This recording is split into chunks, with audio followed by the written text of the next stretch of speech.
So, start tayo sa G97 which uses constant speed spindle speed mode natin. Then, meron tayong M03, yung pang-rotate ng spindle natin clockwise.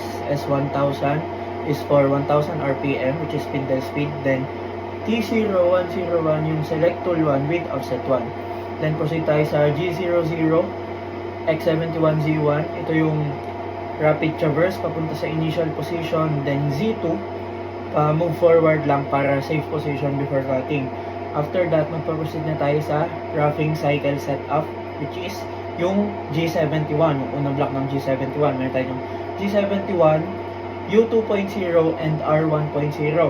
G71 is for rough turning cycle, U2.0 is depth of cut, R1.0 is your track amount.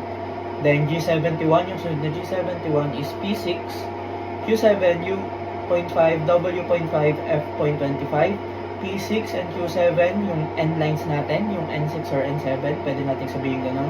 Then U.5 is for X, W is for Z, yun yung iniiwan nila for finishing. Then F.25 is yung ating feed rate.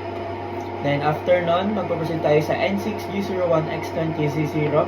Dito na mag-i-start yung cutting diameter at 20mm at position Z0, then G01, X20, Z-15, tapos straight cut down Z-15, then G01, X30, Z-30, increase diameter 30mm, G01, X30, Z-40, straight lang, then G01, X50, Z-45, i-increase ulit ng 50mm diameter yung X, then G01, X50, Z-55, straight cut lang ulit, G01, X70, Z-65, i-increase ng 70mm diameter yung X ulit, then N7 natin, yung final section of the profile, G01, X70, Z-85, ito yung last, then magpo-proceed tayo G00, X100, Z5, which is yung rapid traverse palayo sa workpiece para sa safe position, then end program and reset, which is the M30.